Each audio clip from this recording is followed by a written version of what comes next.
Serious, friends of sociopaths, psychopaths, what was your most uncomfortable moment with them? I remember from a very early age that my mom would just stand in the entrance to my room with a knife. This didn't happen very often, maybe 2-3 times a year. When I was 9, I finally asked her why she would do this. I'll never forget how she said this. She looked me dead in the eyes and said that I was a mistake and she was deciding if she should do what she should have done a long time ago. I asked to move in with my grandma a week later. Thinking about how she said it still gets my heart racing 22 years later. I don't know if I can accurately describe it, but every single hair on my body stood straight up. I was paralyzed with fear and I felt like if I moved too suddenly she would strike. Backstory: Mom had me when she was 16 and regularly told me that I ruined her life. She was a habitual drug user and alcoholic. She told me that if she had the money she would have had an abortion. In high school, my boyfriend at the time and I shared a math class together. It was well known we were dating, so I would always take him his homework via teacher's request if he missed. He skipped a lot. I broke up with him over Christmas break. He cheated on me. Math teacher obviously still assumed we were together, so he asked me to bring him his homework. I did. Got to his house, wanting to drop it off at his doorstep. He told me to come in and explain it to him. He locked his bedroom door and started saying shit like, if I can't have you then no one else can. I could get you back in a second. Just admit it. Etc. Then the true kicker: if I killed you or if you died, I would keep your body in my closet or hung behind my door just to have sex with it.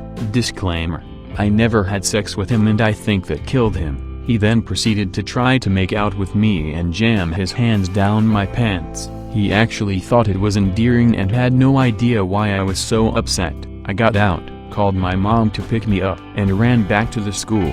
He lived close. Terrifying. To this day I'm still horrified about it and him. Last I heard he was trying to be a magician, looks like Charles Manson, and is in and out of psych wards.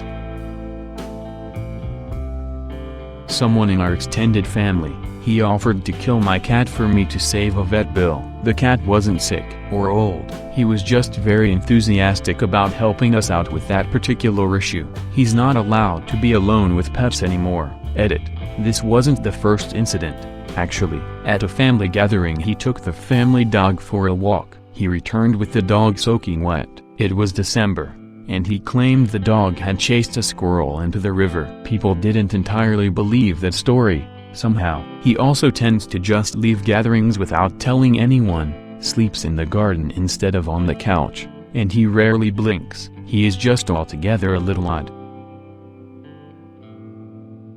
I've been long-time friends with a sociopath. He is honestly like my brother. We have developed this relationship that basically treats me like his moral compass, but it doesn't always work. He is still manipulative and cruel at times, and he does only truly care about himself, but he tries to be a good person because he doesn't want to be an asshole. This being said, my most uncomfortable moment with him would have to be when he was telling me about watching some guy almost die. He was telling me how he knew he should have stopped watching and helped him, but he was too interested in what the outcome would be if he didn't help. It was creepy to know that as hard as he may try to be a decent person, sometimes he still can't help himself. My ex would say headlines. Headlines, which meant I would be headlines in tomorrow's newspaper because he was going to kill me. When they told me they see their friends and people as playthings. Married one. Last straw was the day I caught his reflection as I passed by. Pure evil and hatred in his eyes. I told him I was leaving the following week. He said, "If I ever see you somewhere with someone else, I won't say a word to you." I said okay. He then added, "I'll just walk up to you and shoot you in your pretty face." I was moving some things out and looked under the bed for a pair of shoes, found his guns, fully loaded and out of their cases under his side of the bed. I went to the cops. Nothing came of it. Fast forward and he remarries before the ink is dry on the divorce. New wife shoots him in the head and kills him in his sleep. Proceeds to kill herself by ODing on his pain pills. Yeah, I sleep better these days. This kid in my 8th grade class, he showed us a video of him lighting a cat on fire while it was alive. He thought it was funny. We reported the video to the school and he was apprehended next day. I believe you can find a news story online about it. It happened in Maryland a few years ago. My sister is a sociopath. It took me a lot of years to realize this and stop rationalizing it. I'm a diabetic and have been in comas, during the last one in 2015. After a year of no contact, she showed up at the hospital saying I had expressed to her that my wishes were do not resuscitate. About 12 of my friends shouted her down and I woke up 3 days later on my own. If I had coded during that time, however, there would have been a lot of gray area around if they were allowed to revive me. About 4 months later she took out a life insurance policy on me and asked me to sign it. I said no lol. I no longer speak to her. Oh man, this blew up. I should add that I now have very clear wishes notarized and copies kept with my doctors and trusted friends. She's not taking me out that easily.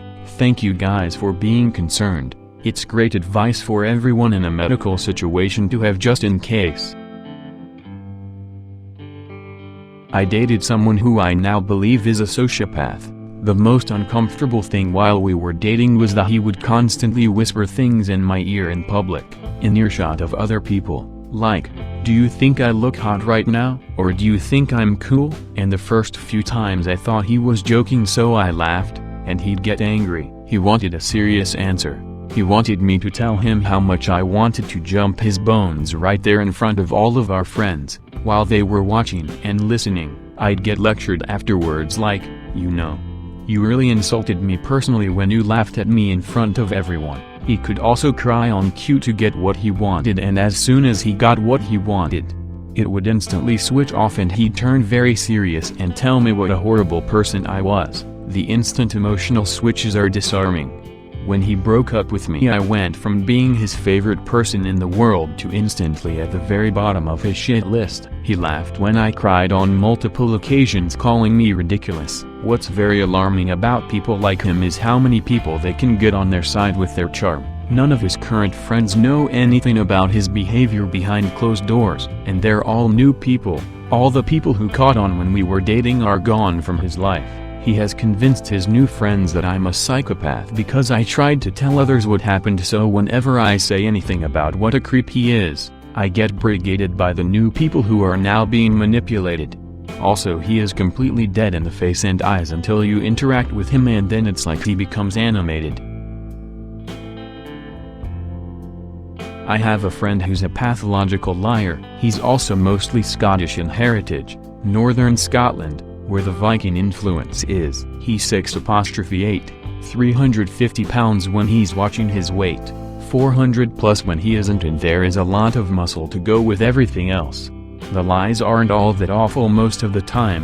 He's known as a very entertaining storyteller and everyone knows he'll embellish greatly from time to time. But he can't keep a girlfriend.